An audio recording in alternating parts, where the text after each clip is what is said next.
Donc voilà, donc comme je vous disais, je m'appelle Thomas Charéron. Aujourd'hui, en fait, moi j'ai monté une entreprise il y a 2 ans. J'étais indépendant freelance en fait déjà avant sur Paris depuis déjà 2 ans aussi. Donc là, ça fait 2 ans que j'ai monté la société KidiDev. Quand j'ai monté la société KidiDev, l'idée première, c'était d'essayer d'accompagner des startups, des jeunes entreprises qui avaient un impact écologique, social, les deux. Maintenant, en fait, la difficulté que j'ai rencontrée, c'était tout de suite, ça a été de se dire, mais qu'est-ce que je peux apporter à ces entreprises-là? Parce que finalement, c'est bien de dire je veux les accompagner, mais pourquoi plus moi qu'un autre, qu'un concurrent? Donc du coup, il a fallu en fait que je réfléchisse à comment moi je pouvais leur apporter quelque chose, et c'est là où j'ai découvert l'éco-conception, quelque chose que j'avais pas du tout vu lors de mon cursus scolaire, en tout cas sur la partie dev là. D'ailleurs, pour information, j'étais à l'école 42 du coup. Euh, et donc, du coup, j'ai découvert l'éco-conception et d'un œil un peu sceptique au début, en me disant, voilà, qu'est-ce qu'on peut faire avec de l'éco-conception? Qu'est-ce que c'est dans le digital? Qu'est-ce que ça veut dire? Et finalement, en fait, en rentrant un petit peu dans le sujet, un peu plus en détail dans le sujet, je me suis aperçu qu'il y avait un vrai enjeu pour la société de demain, en fait, à se pencher sur la question de l'éco-conception. Donc, du coup, je vais vous expliquer un petit peu ce que c'est que l'éco-conception. Enfin, avant de vous exposer ce que c'est l'éco-conception, je vais surtout vous expliquer pourquoi on a besoin de l'éco-conception. Aujourd'hui, en 2020, 4% des gaz à effet de serre, des émissions de gaz à effet de serre mondiales sont liées au numérique. D'ici à 2025, les estimations, elles sont plutôt à 5,6%, alors qu'en 2010, on était plutôt de l'ordre entre 2 et 3%. En fait, on a triplé quasiment on aura triplé en fait nos émissions de gaz à effet de serre liées au numérique en l'espace de 15 ans. Pour vous donner un ordre de comparaison, le trafic aérien qui est souvent pointé du doigt, c'est seulement 1,5% des émissions de gaz à effet de serre mondiales. Donc le numérique, on est vachement au-dessus.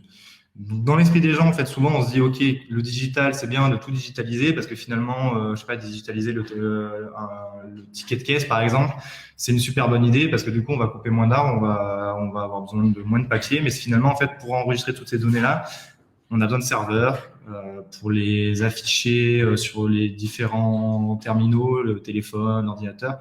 C'est pareil, on a besoin de faire tourner l'électricité, on a besoin de créer des composants qui sont souvent à base de métaux rares et du coup c'est polluant aussi pour la fabrication. Donc tout ça en fait ça a un impact.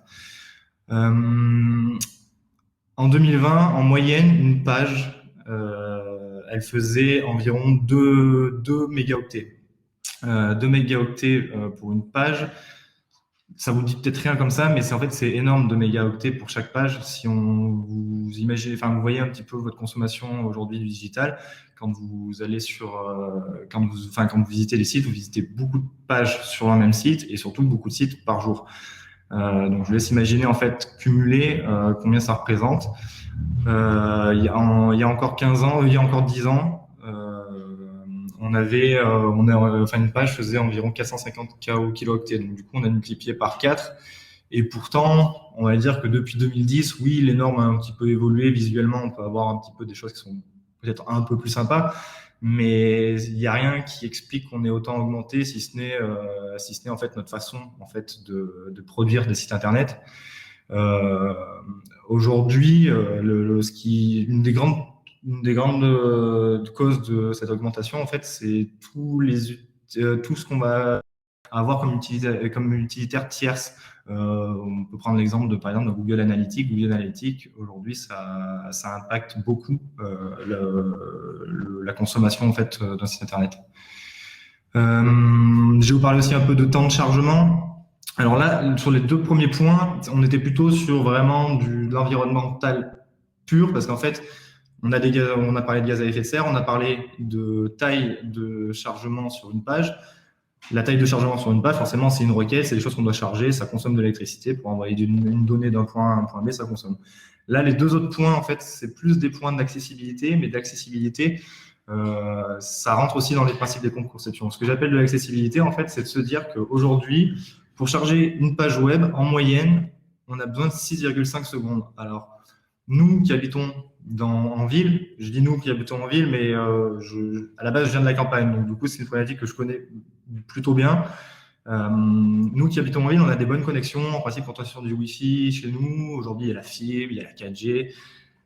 On ne va pas forcément avoir ces 6,5 secondes, c'est une moyenne. Mais par contre, quand vous avez des connexions qui sont de moins bonne qualité, en fait, vous allez rapidement monter à ces 6,5 secondes, voire au-dessus.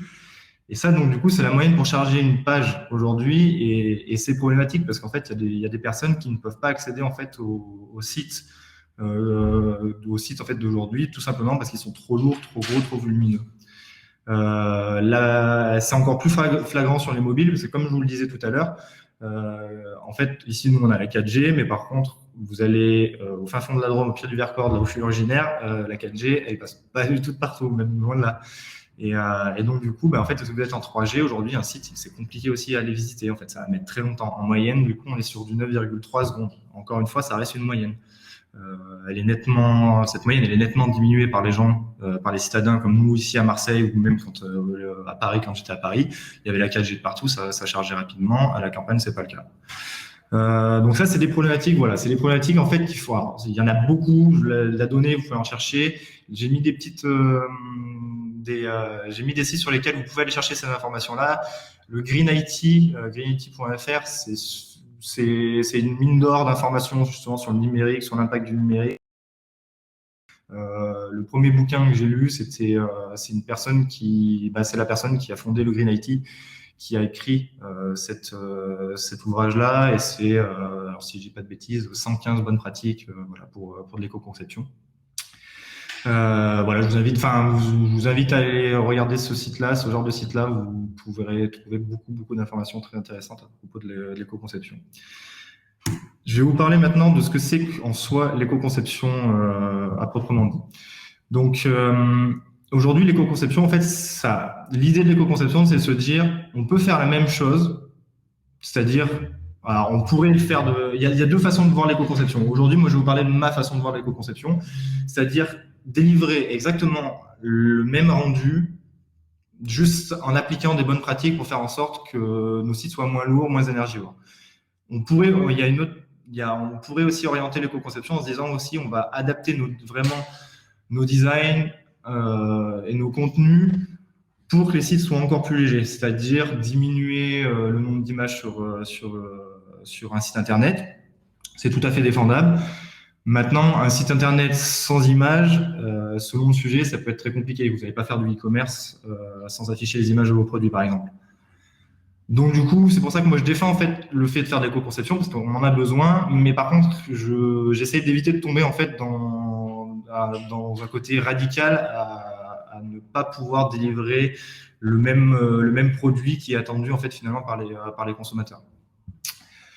Donc du coup, par le biais de l'éco-conception, ce qu'on va faire, c'est qu'on va appliquer beaucoup de bonnes pratiques, des bonnes pratiques que j'en ai listé quelques-unes qu'on verra un petit peu plus tard, de façon en fait à diminuer la consommation énergétique qui est liée à l'exécution de notre programme. Donc quand je parle d'exécution d'un programme, sur Internet, c'est un programme qui est exécuté sur un serveur et qui est renvoyé à travers Internet pour être affiché sur votre navigateur. On va également aussi limiter l'usure du matériel. Pourquoi je parle d'usure du matériel? Parce qu'en fait, si pour faire une même action, c'est-à-dire afficher que sur une page, vous avez par exemple Cider, que vous voulez passer à l'image suivante, si pour faire la même action, c'est-à-dire passer à l'étape suivante, vous allez faire, je sais pas, on va parler de process, vous allez faire 100 process d'un côté et 10 process de l'autre, forcément, votre matériel, il va être impacté par ça. Parce qu'en fait, le matériel, lui, il va devoir faire tourner 100 process. Dans le temps, votre matériel, de toute manière, il a une durée de vie qui est limitée. Cette durée de vie, elle va être impactée par quoi? Par ce que vous allez faire, par l'utilisation de votre matériel. Si vous êtes graphiste, que vous faites des designs, que vous utilisez du Photoshop, que vous faites tourner à fond votre ordinateur, forcément, votre processeur, votre carte graphique, elle va s'user plus vite que si, en fait, finalement, vous faisiez seulement que regarder une vidéo de temps en temps, faire de la bureautique, etc. C'est la même chose pour la consommation d'un site internet. Si votre site internet il est plus énergivore, il demande à faire tourner plus de process, il va détériorer votre matériel plus rapidement. Pourquoi je parle d'usure de matériel? Parce qu'en fait, dans l'éco-conception, on inclut également l'usure du matériel, parce que le fait de produire un matériel, forcément, ça a un impact écologique. Le fait, du coup, de l'amener plus vite vers sa fin de vie, ça veut dire que, d'une part, s'il n'est pas recyclé ou mal recyclé, on augmente notre impact environnemental. Mais d'une autre part, on va devoir surtout avoir du nouveau matériel, donc recréer de nouveau un ordinateur avec tout ce que les impacts environnementaux que ça lie. Donc du coup, pour faire ça, en fait, nous, on utilise donc pas mal de bonnes pratiques, et l'idée, c'est donc d'alléger en fait nos sites en limitant les ressources qu'on va utiliser, les dépendances. Quand je parle de dépendance, je parlais de librairies externes, par exemple Bootstrap, ce genre de choses-là. En fait, c'est des choses qui sont assez lourdes, et finalement, on a rarement besoin de la totalité de ce qui se passe à l'intérieur. Donc finalement, nous, ce qu'on fait, c'est qu'on essaye de faire du développement vraiment sur mesure. Après, il y a des façons d'automatiser ça, je vous en parlerai un petit peu aussi. On l'a fait chez KidiDev et on continue à le faire encore aujourd'hui. Il y a un deuxième avantage en fait à l'éco-conception qui finalement en fait est c'est seulement en fait le résultat du fait d'alléger nos sites internet. C'est qu'en fait on va avoir une meilleure performance, parce que si vous chargez moins de choses en fait pour charger votre page, forcément elle va se charger plus vite, et c'est là où on arrive sur le volet de l'accessibilité dont je vous parlais tout à l'heure. C'est c'est tout bête, hein. C'est si vous ne téléchargez pas Bootstrap, qui va avoir à peu près, je sais pas, c'est un demi MO de source, c'est un demi MO de moins en fait que vous avez à charger. Donc forcément, vous allez diviser peut-être, si votre site faisait 2 MO, vous enlevez un demi MO, vous enlevez un quart du temps de chargement de votre page. Voilà, c'est pas tout à fait exact en termes de rendu, mais voilà, si on doit le vulgariser, c'est un peu ça. Donc là, je vais vous donner un petit peu quelques bonnes pratiques qui existent. Il y en a, comme je vous dis, le premier bouquin que j'ai lu, c'était 115 bonnes pratiques. Donc, du coup, là, je vous en ai cité une liste, je crois, j'en ai mis 8. Il y en existe beaucoup, mais c'est pour moi celles qui sont finalement peut-être je vais peut-être pas dire les plus simples à mettre en place, mais c'est celles qui sont les plus impactantes, en tout cas, en tout cas à mes yeux. Une des premières choses, en fait, c'est d'éviter de retailler les images sur les navigateurs. Donc là, ça va être très, très technique. Sur un site internet, c'est composé d'HTML, de CSS, et après éventuellement de JavaScript pour animer un peu tout ça.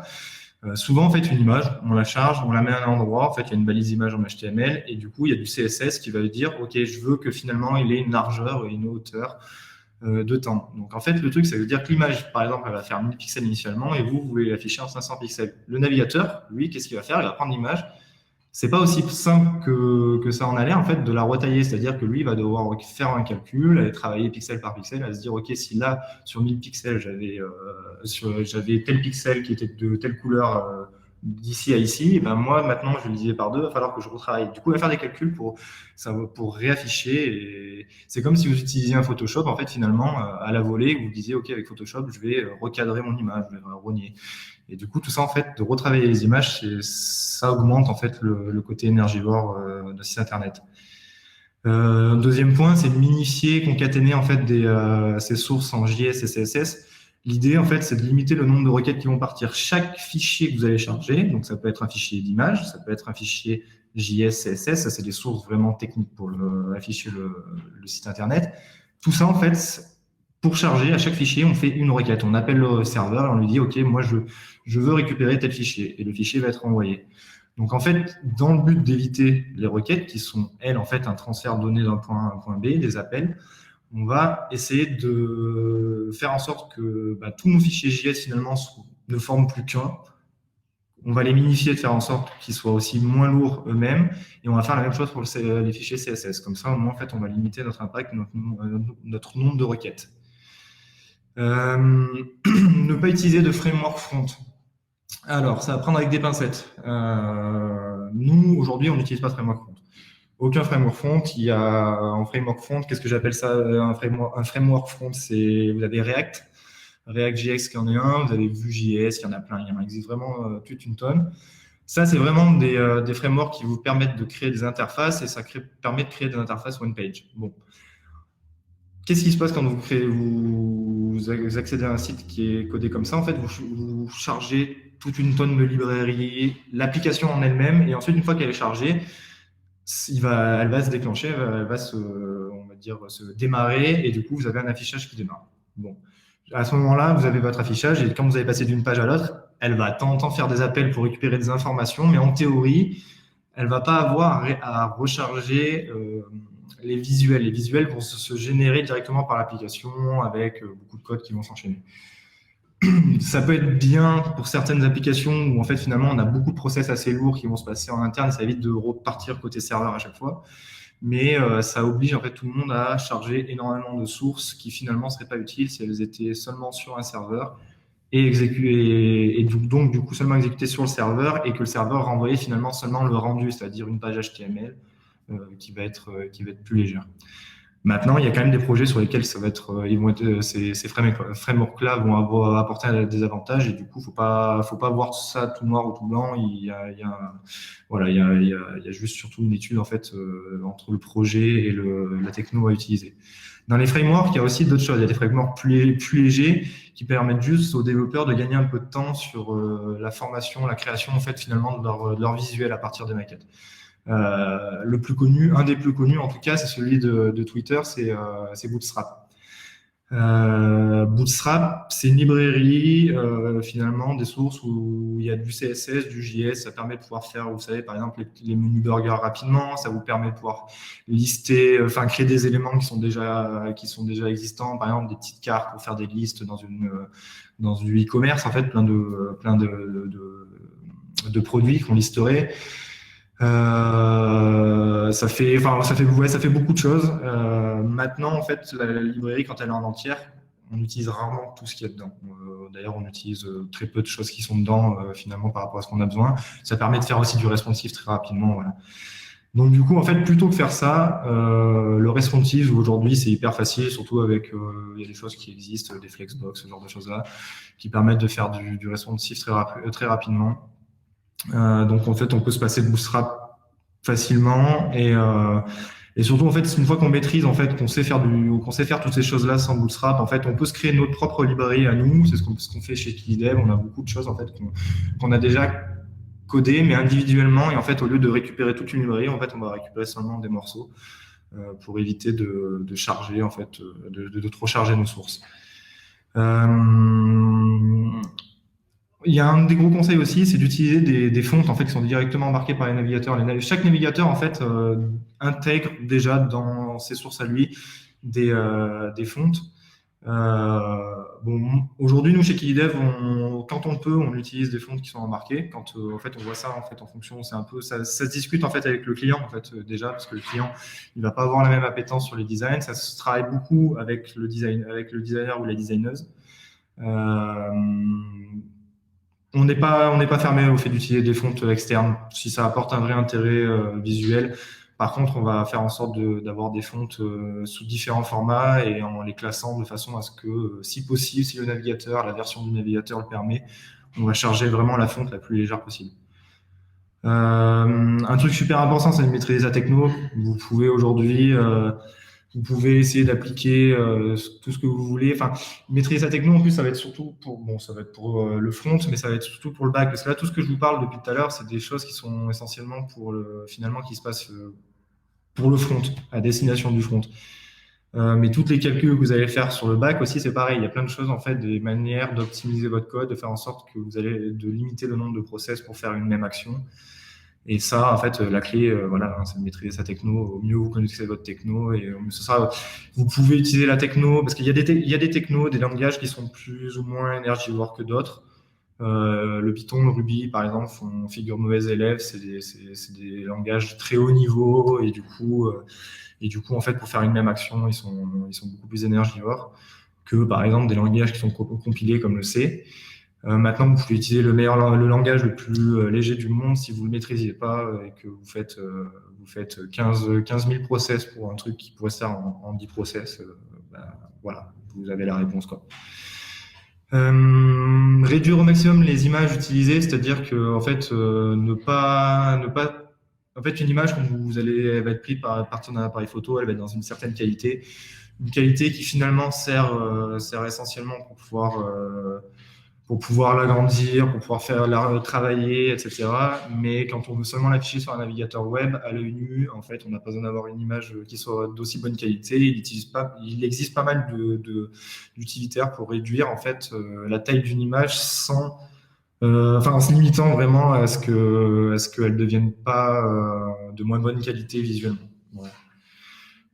Nous, aujourd'hui, chez KeyDev, par exemple, c'est des choses qu'on a automatisées aujourd'hui. Quand on envoie des choses en prod, quand on reçoit des images, quand des images sont uploadées sur nos interfaces, en fait, automatiquement, on en génère soit des variations, et surtout, après, en fait, on les passe à travers des utilitaires pour les rendre plus légers. Charger les sources nécessaires au bon moment, c'est-à-dire, par exemple, si on reste sur les images, un site, en fait, vous ne voyez pas la totalité du site quand vous le chargez. Et il y a des parties du site que vous n'allez jamais voir parce que finalement, vous n'allez jamais descendre assez bas sur la page. Vous n'allez jamais aller à l'endroit sur la page, cliquer sur le carrousel d'images. Vous n'allez pas y cliquer dessus. En fait, finalement, les images, vous n'allez pas la voir et vous n'allez pas chercher à aller la voir. Donc, du coup, aucune utilité de charger cette image-là. Donc, voilà. Essayer de charger les sources nécessaires au bon moment, c'est se dire déclencher, faire du code, donc prendre un peu de temps pour faire du code qui va faire en sorte de charger l'image seulement à partir d'une action de l'utilisateur, du client, de celui qui vient visiter votre site. Et là, un conseil un peu du coup aussi alors ça peut être un conseil pour sensibiliser en fait finalement vos clients, mais aussi pour vous quand vous développez vos sites.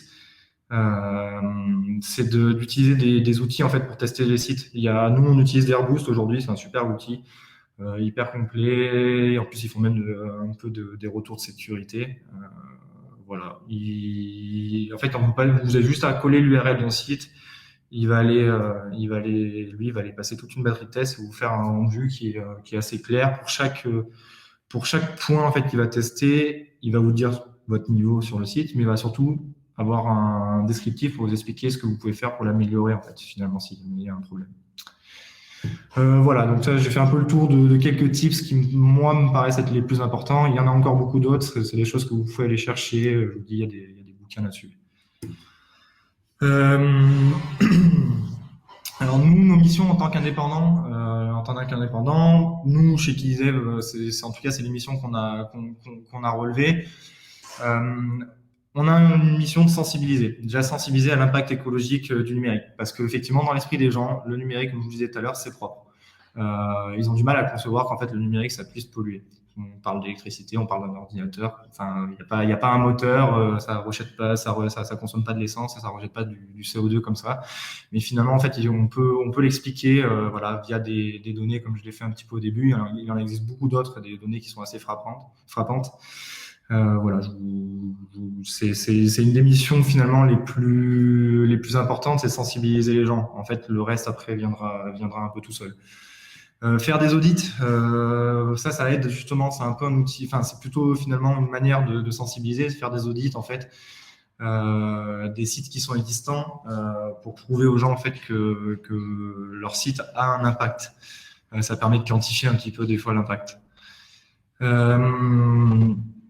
Accompagner du coup les professionnels dans leur projet au fur et à mesure de la création de leurs produits, leur faire poser les bonnes questions. Est-ce qu'ils ont vraiment besoin? En fait, on parle souvent d'efficience, nous. Est-ce que, en fait, finalement, l'idée qu'ils ont de leur projet, toutes les petites features qu'ils veulent implémenter, est-ce qu'ils en ont vraiment besoin? Est-ce que ces features-là vont être utilisées? Il y a des études qui disent que 70% des features sur les sites internet sont pas ou très peu utilisées en fait. Donc ça amène à se poser des questions, c'est parce que ces features-là, elles ont eu un coût financier. Ça déjà, c'est des choses qui parlent rapidement, souvent en principe aux clients. C'est un coût financier parce qu'il a fallu prendre du temps pour le développer et donc de l'argent. Et puis en fait, ça alourdit les sites. En fait, les sites sont plus lourds au chargement et finalement pour rien. Donc, puisque souvent impactés pour des choses qui sont pas utilisées. Et ensuite, la dernière mission, bah, c'est développer des outils digitaux en respectant les bonnes pratiques. Et cette fois-ci, on a on peut avoir encore une fois, le meilleur projet du monde. On a réussi à épurer le projet. On a vraiment quelque chose d'efficient, c'est-à-dire quelque chose qui ne contient que des choses utiles. Si on le fait d'une mauvaise façon, avec des mauvaises pratiques, voilà, on perd un petit peu tout ce qu'on a, le travail qu'on a fait en amont. Donc voilà, ça c'est le dernier volet. Nous, bon, voilà, j'ai mis nos technos, c'était pour vous montrer un petit peu ce qu'on utilise chez Keydev. Et du coup, voilà, quand je vous dis qu'on n'utilise pas de framework front, aujourd'hui, on fait du JavaScript en front et en back. Du Node.js, ça, c'est de la techno, du coup, pour faire le JavaScript sur le serveur, sur le back. Et pour faire la restitution en HTML, CSS, on n'utilise pas de React, etc. C'est directement en fait du templating. On a de l'HTML avec du JS dedans. Voilà, la techno, c'est le JS. On n'utilise pas de Bootstrap, on n'utilise pas de librairie externe qu'on chargerait côté navigateur. Voilà, tout ça, on a vraiment on a fait en sorte d'épurer au maximum nos projets. Voilà, donc ça c'est tout pour la présentation que j'avais à faire de l'éco-conception. Du coup, si vous avez des questions, là, on va essayer d'échanger, d'itérer ensemble. Je vais vous laisser de vous connecter. Je sais pas exactement comment fonctionne l'interface, donc je vais essayer de faire au mieux. Tac, non, on ne peut pas quitter. Si, il faut quitter.